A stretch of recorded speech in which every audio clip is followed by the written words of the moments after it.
Since gaining its independence, Nigeria has journeyed through seasons of prosperity that inspired confidence and downturns that tested our resolve. We have witnessed transitions in power, reforms that sparked hope, and setbacks that showed us how hard making progress can be. Through it all, the Nigerian spirit has remained constant. As we reflect on where we've been and where we are, this episode seeks to explore where we're headed. Welcome to the final episode of the Leading Woman Show Season 4, themed The Nigeria We Want, brought to you by our partners, the National Endowment for Democracy and Luminate. I'm your host, Abosede Jojogan.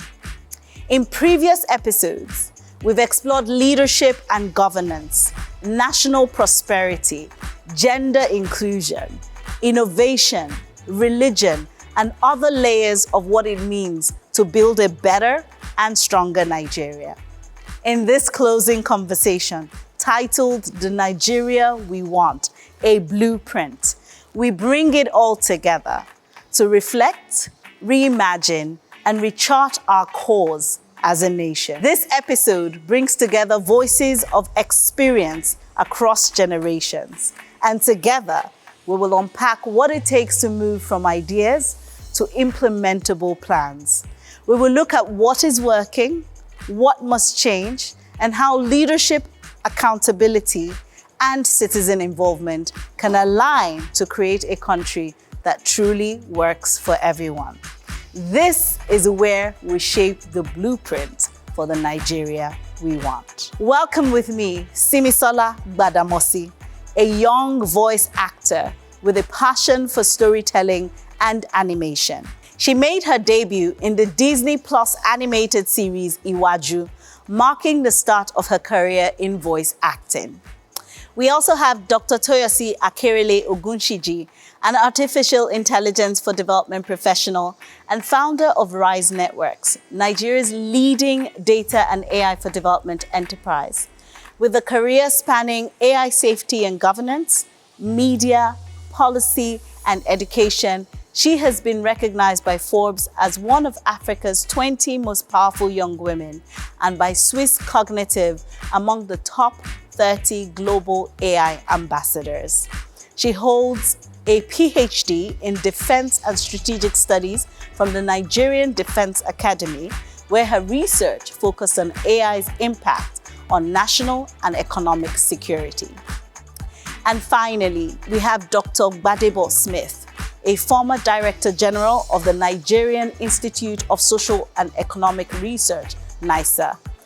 He has worked in government, public policy practice and research, and in clinical health as a dental oncologist.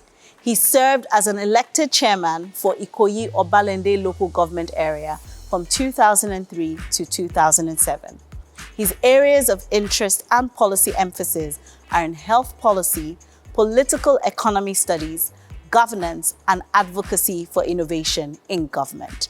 I'm sure you cannot wait to dive into this final conversation. So let's dive in.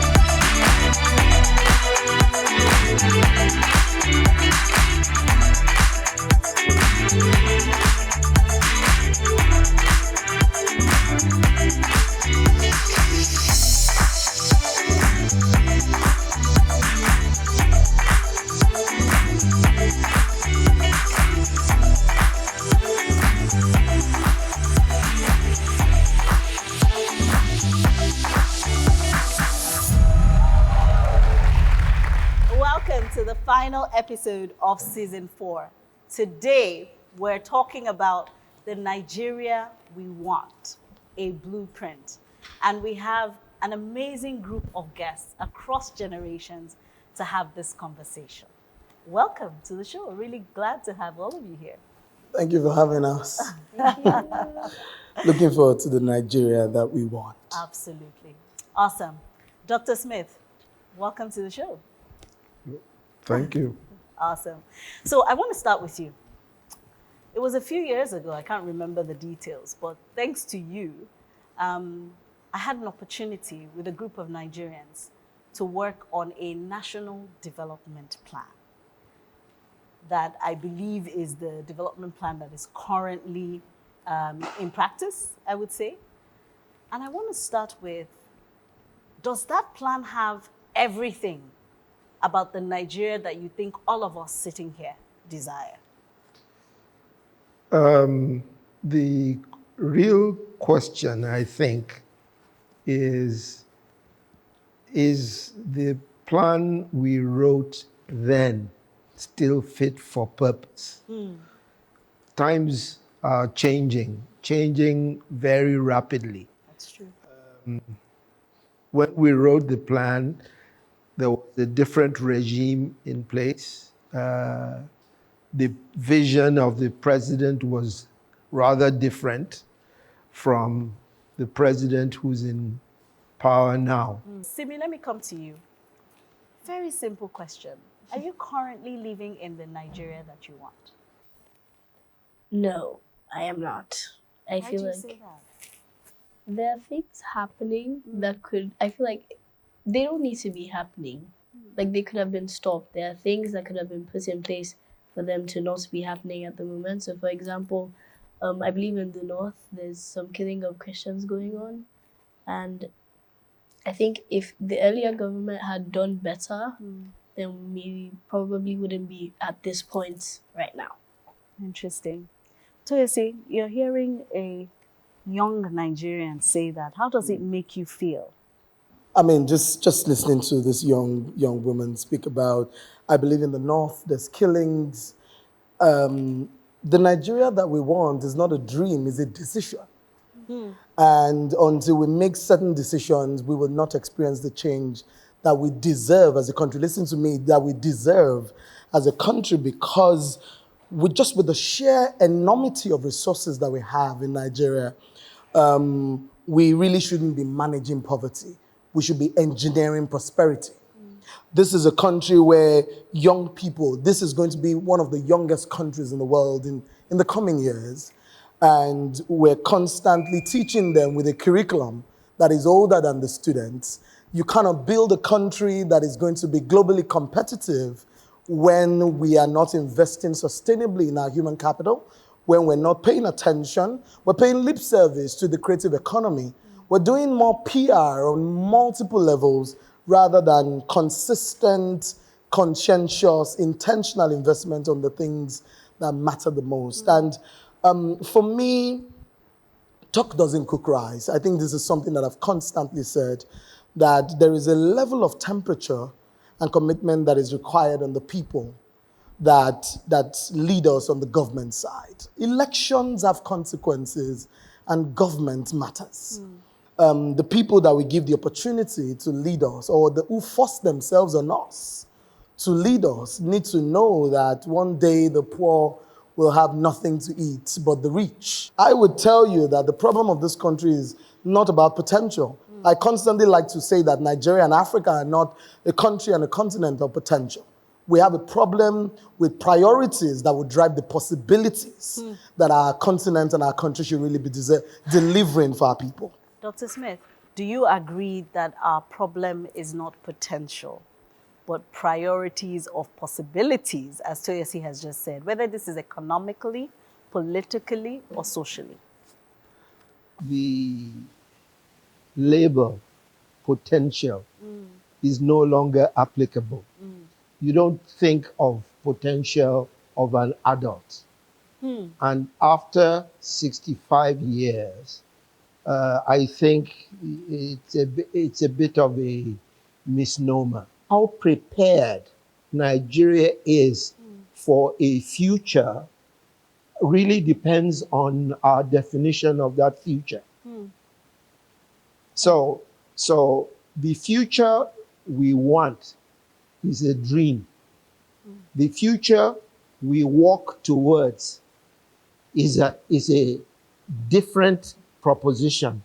And the future we work towards is a totally different aspect. As a researcher and someone who works between numbers, statistics, and just dreams, you wonder is this possible? Then you dial back to what growth rate would take us to $1 trillion $1 trillion by 2030. in 5 years. That is 39% year-on-year growth. That's not realistic for a country that is doing 4% at the moment, where 6% looks optimistic. So we need to set the target, create the strategy that takes us there, and then work out the details that each step involve. Will be involved, while paying attention to the fact that the world is moving rapidly. Simi, I saw you nodding a lot. It means that you agree with a lot of the things that he was saying. And I wonder, if you were to paint a picture of the future that you want to see for Nigeria, what would be some of the things that feature in that future?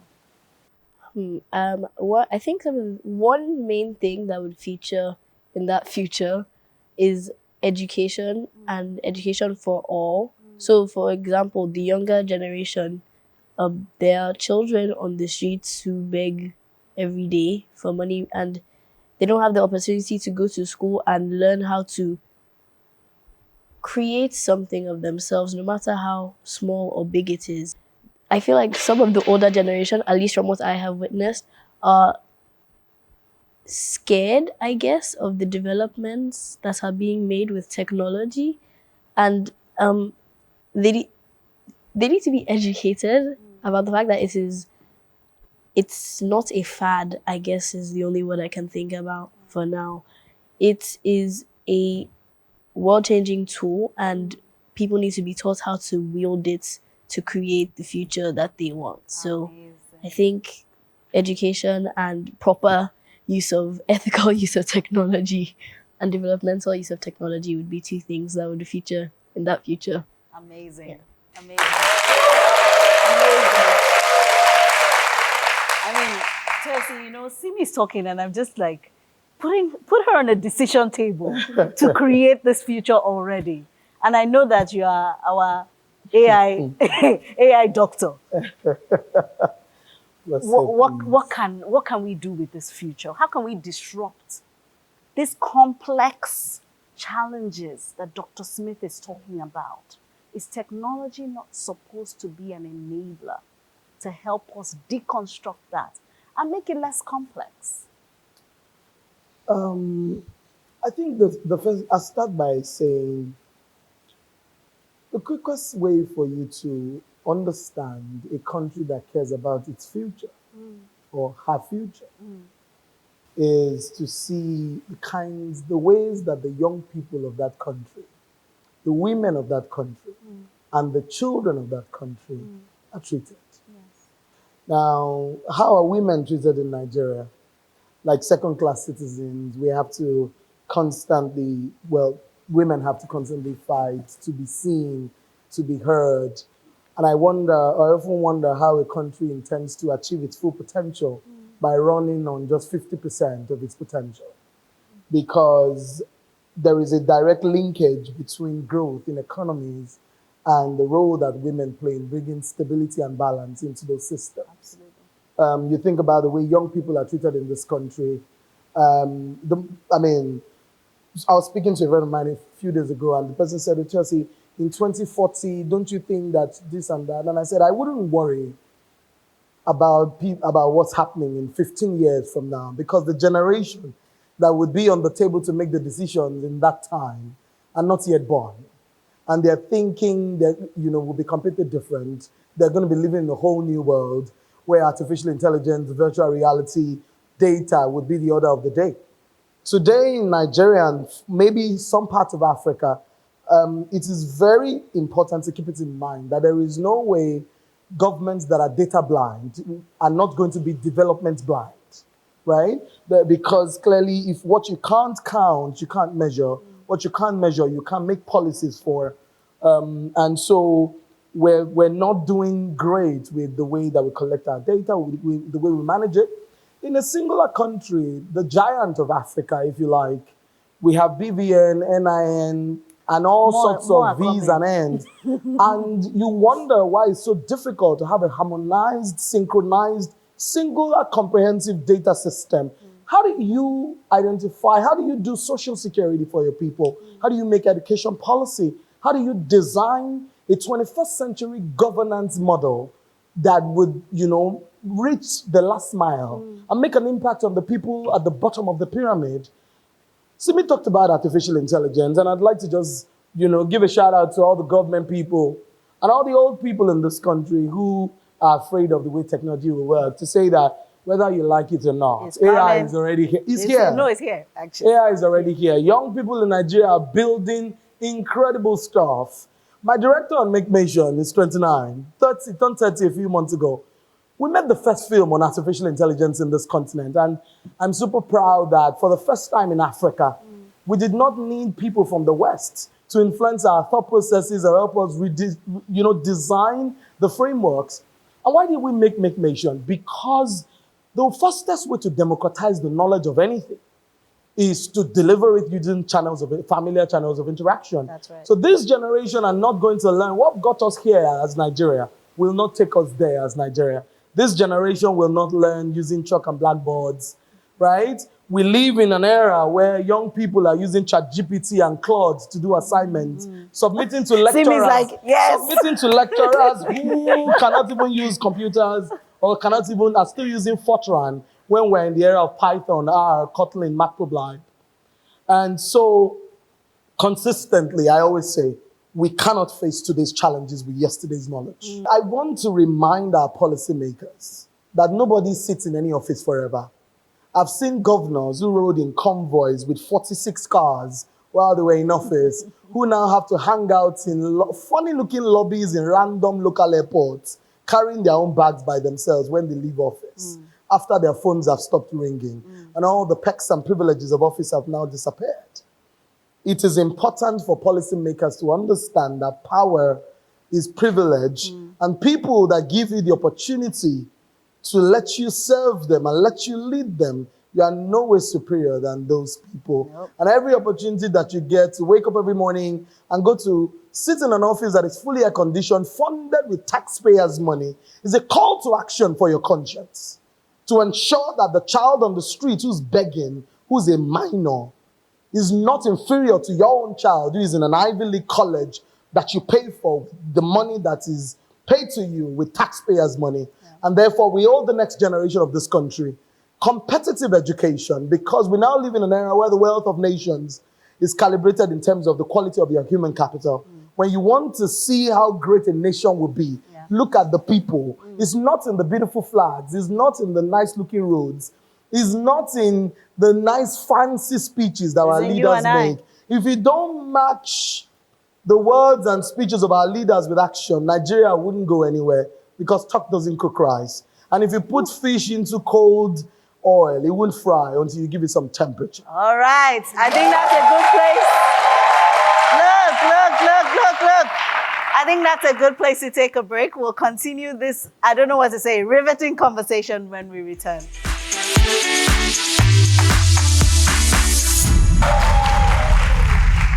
Welcome back. We're still discussing the Nigeria we want, a blueprint. Dr. Smith, so if we are really going to have the Nigeria we want, let's forget about the Nigeria we currently have. What are some of the critical levers that we need to pull on for that to happen, given everything else and how rapidly things are changing? I think I need to emphasize a couple of things. Yes, please. One, you cannot have analog minds planning a digital future. Whew. We have a mismatch right now in the policy space. I interact both in a previous life and currently as a researcher with the people who make decisions in this country, the knowledge base is totally inadequate. So we're in the realm of hope. Hope is not an instrument of public policy. Wow.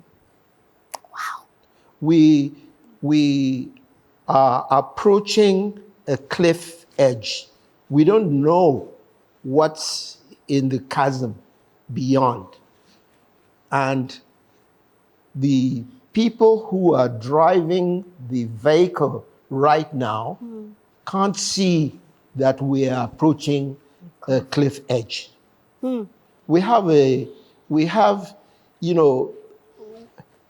dream that is not grounded in reality, is a hallucination. Right now, we have a situation where we are imagining a future and we are doing very little of the work that takes us to that future. Never mind the fact that that future is itself fantastic. It's unbelievable. But even if you choose that future, we are not doing anything in the direction of that future. Everything that is being done is almost an accident. Toyosi is an accident in this country.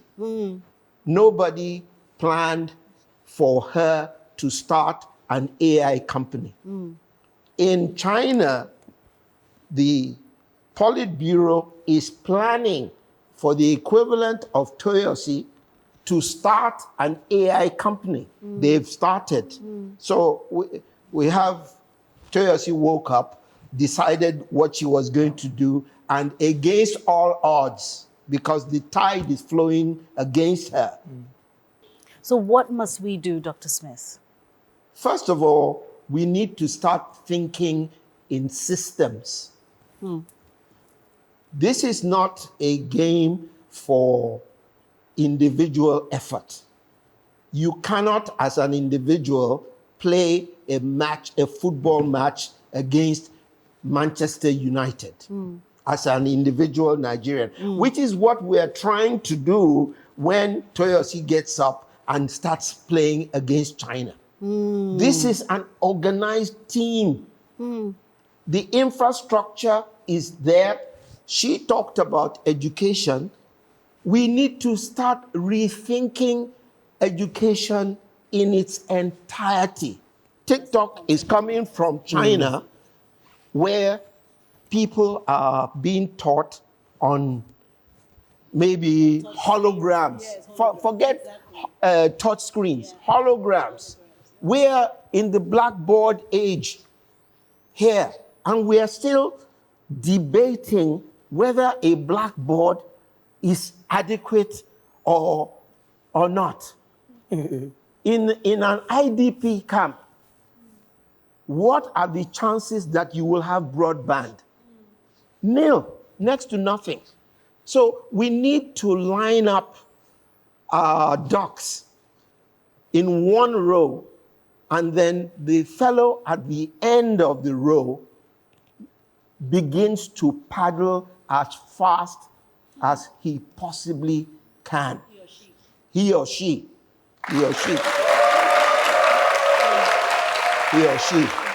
But I make the distinction that it is not a matter of gender or demographics. It's not youth. It's what you know. It's a knowledge problem. It's not, so if we engage on the wrong front, we are going to spend all our energy there, as opposed to training teachers. I don't even know where to begin with the teacher training question. Yeah. Don't begin, sir. Thank you. Yeah. Thank you so much, Dr. Smith. Simi. Did we hear what Dr. Tracy said? We have a lot of resources and tools in Nigeria, and we can't keep using the tools we have to keep generating solutions that fit the world as of now, or the situations as of now. We have to generate solutions that will accommodate the future while also leaving a little bit of room for future tools that can also help. And yes, tools are unknown and the future is unknown, but like Dr. Smith said, we don't know what's in the chasm, and we can't enter the chasm without having a plan. You get lost. Yes. Right. Toyosi, what are we supposed to do? Whose responsibility is it to do all of these things that we're talking about? A generation without government intervention, funding, and investment have built an entire industry out of content creation and social influence. Absolutely.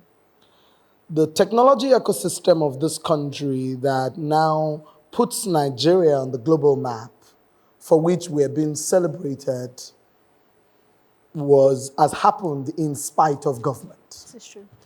And therefore, I think, as much as we talk about government, I think it's important for citizens to also begin to understand the power that we carry as individual citizens of this country. So what should we do?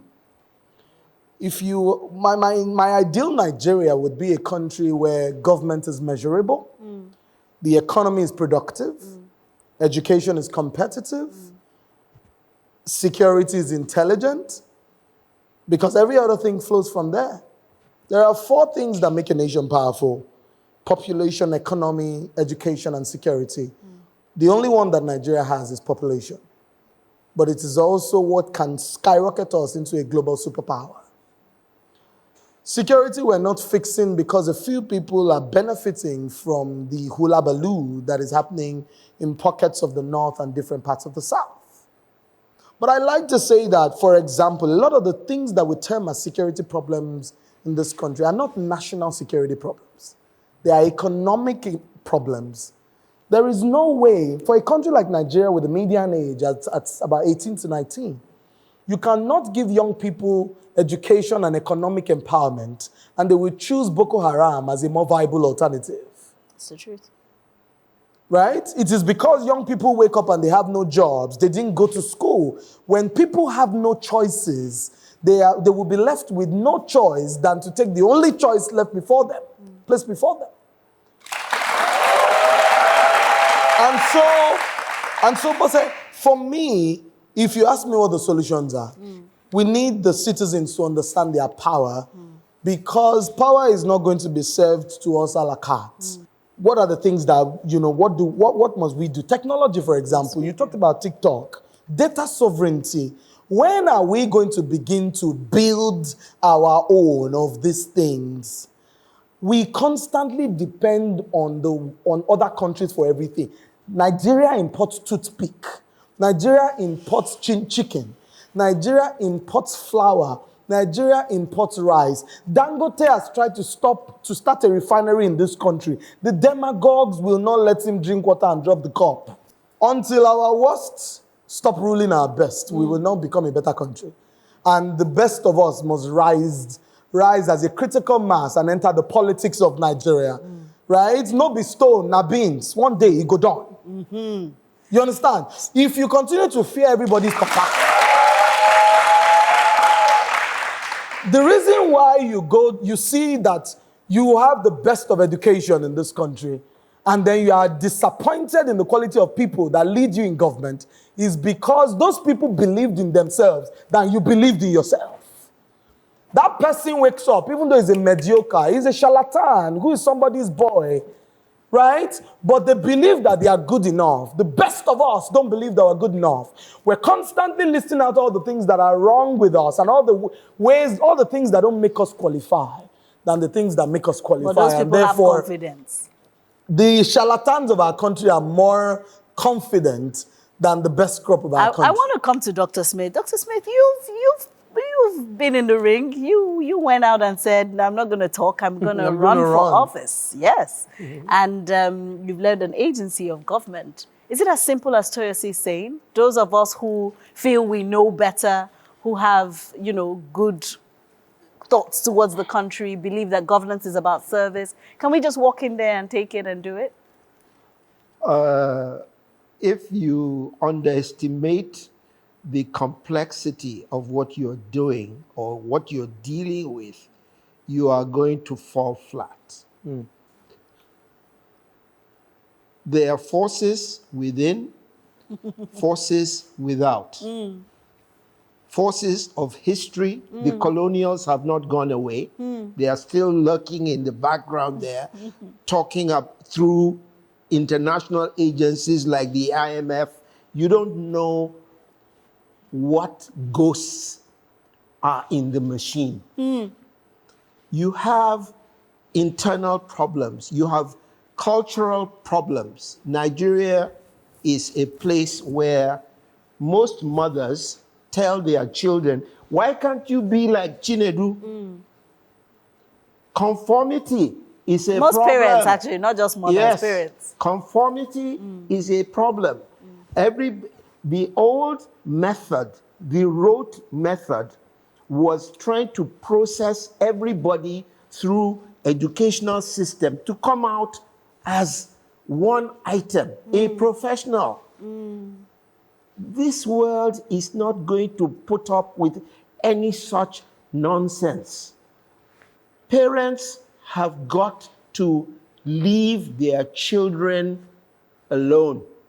They have to let them Simi is probably happy to hear that. They have to let And them run. express their, instead of suppression. And mark you, our universities are going the other way. They are infantilizing young adults. There are universities today where you wear uniforms. That is not a university. This is an institution that should bring out the individual. You can't use your phone in some universities. You can't hold your phone. In an AI world, that is a joke. If you are serious about things moving forward, you have to step back and say, what is it that is constraining us from moving forward? Then you begin to remove those constraints as quickly as you can. That is not going to get you over the cliff. It's just going to make sure you get there. So what gets us over the cliff? Over the cliff, that's a totally different discussion. We're in iceberg territory. We're in iceberg theory territory. Yeah. Everybody should go and look up iceberg theory. And it will tell you the stages we need to get to produce the effect. Remember, what we are looking for is an effect. It's not an item. It's not a thing. It's a catalyst. It's a scenario that everybody is going to build part of. But in the end, what will emerge is the Nigeria that we want. we want. Fabulous.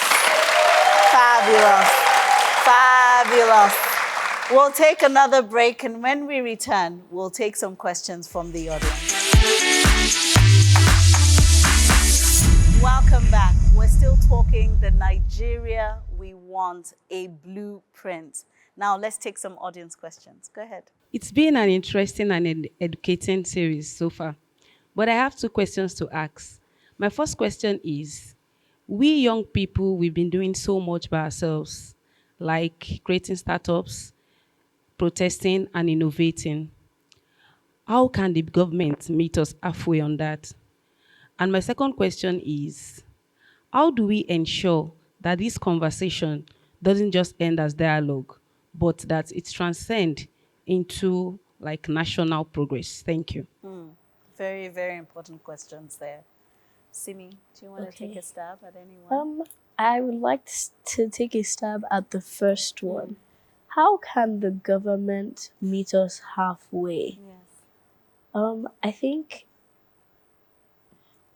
citizens need to stop complaining about the government being incompetent, recognizing that they're incompetent, but not complaining about it.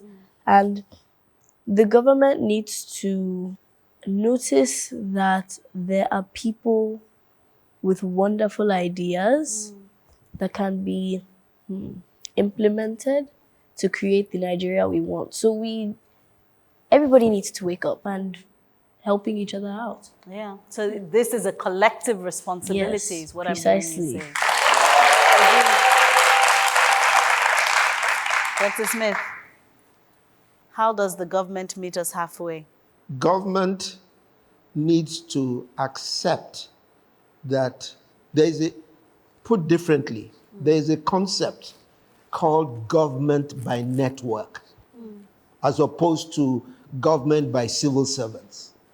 You and I have got to be given the agency to act on behalf of government. The problem is too big for a bunch of civil servants. Every time you see aid in an IDP camp, Eritrea, Sudan, it's the Church of the Latter-day Saints acting on behalf of the US government. In Nigeria, such is the level of graft and greed that fellow on the civil service chair thinks he can go and hand out the rice to the IDP people and just makes a hash of it. We have to come to the point where even our governance systems are advancing at the pace of the demand of the situation we have before us. Our government lags behind the stage of development. So it's not just the people or the citizens who have a challenge. The government is colonial. The problem is in the future. How do you square that circle? Right. So it becomes difficult to meet halfway. Toyosi, what are your closing thoughts? And feel free to take a stab at the questions. I think that we shouldn't forget that there's a clear misalignment of values and interests between we the people and they in government. We the people are being naive to think that the people in government, well, most of them are there for our best interest, because when we see the way they are moving, it's clear that they are not there. They are there for their own interests. What can the government do to meet us halfway? I think there are clearly, in an organized structure of a country like Nigeria, there are clear responsibilities of government and there are clear responsibilities of citizens. That's correct. Therefore, there is absolutely nothing I can do as a citizen that will make me as powerful as government to be able to shift the needle on certain things. That's true. We have to live this truth. I also want to emphasize the importance of not the overemphasis and the extent of attention that we place on the federal government, forgetting that the subnational governments have responsibilities and budgets at state and local government levels. Many of us in this room don't know the names of our House of Assembly members, our House of Reps members, senators, and local government chairmen. And so how do we hold people accountable when we don't know their names? We're complaining that our roads are very bad, but guess what? It is not the state government or the federal government that has the budget for the inner city roads in your state. It's the local government chairman who that money has been released to. If your local government chairman says the money is not with him, then it takes us to the question of local government autonomy. And how we begin to call our state governments to question. Yeah. But the moment 5,000 people sit at home and believe that we're powerless, my people, Yoruba people say, you don't die before death comes. Allow the death to come first. Something must kill a man. But as a nation, we need to rethink our leadership recruitment structures. Yes. We need to prioritize merit and advantage over nepotism and man no man. Is the reason why you have a lot of incompetent people in offices where they don't understand what they're supposed to be doing, driving brand new cars, flashy cars, and using sirens to chase you off the streets. What else do We need a country where square pegs are in square holes. Yes. We need a country where there is a linkage between communications, a linkage of communications between the citizenry and the government. I'd like to see a performance dashboard in this country, run based on data, where citizens can access new projects that state governments, And local governments, interrogate. federal governments are, working on and interrogate. Why are you spending this amount of money? Why are you spending 5 billion naira on a 1 kilometer road? All can right? submit Why, petitions do you understand? Why are we not prioritizing the things that matter? But guess what? We need to keep building. We must not, hope is not a strategy, but your generation, not even we the millennials, the Gen Zs and the Gen Alphas will change this country. We need your coconut heads to be able to get these people to not be able to sleep at night. The moment they are not able to sleep at night, they will answer your questions, they will give you what you want, right? But I know that, we cannot afford a revolution of bloodshed. I simply want to advocate for young people to sheath their swords and avoid any sort of violence. Yes. It is not the way. I think technology has provided more sophisticated ways of also engaging. Yeah, but Bosse, are they allowing those sorts of technology to thrive? Well, like you said, whether they like it or not, it's already here.